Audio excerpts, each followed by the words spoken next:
Je suis animatrice 3D dans une société de jeux vidéo. L'animation, ça consiste en... On a un personnage qui ne bouge pas, qui est fixe, et on va lui donner vie en lui faisant bouger les bras, bouger les jambes, pour qu'il puisse avoir une vie propre, avoir un caractère, qu'il puisse parler, etc. J'ai choisi ce métier par hasard, finalement. J'aimais avant beaucoup l'animation, les dessins animés, etc. Ça me faisait rêver, mais j'ai jamais pensé pouvoir moi-même faire ce métier. Donc mon parcours, ça a été un bac littéraire option arts plastiques. Ensuite, j'ai fait un BTS d'architecture intérieure. Et pour me spécialiser, j'ai voulu faire une formation 3D. Et donc là, naturellement, je me suis plutôt orientée sur l'animation de personnages.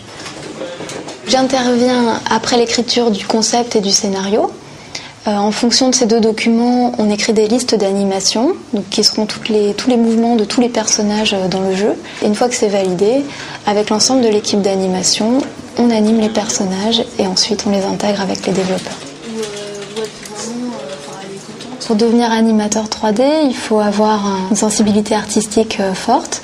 Il faut aimer le dessin, il faut avoir un grand sens de l'observation pour pouvoir reproduire les mouvements par la suite. Et puis, il faut ne pas être buté par la technique, qui est quand même assez présente.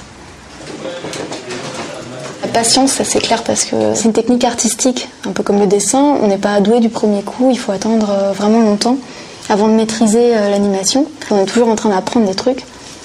Donc, il faut beaucoup de patience, beaucoup de talent. Ce que j'aime en fait le plus dans mon métier, c'est à la fois réaliser des séquences animées où on peut faire vivre des personnages, émouvoir des spectateurs et des futurs joueurs. On travaille entre gens passionnants qui venons tous d'univers très différents, des autodidactes ou des gens qui ont fait beaucoup d'études.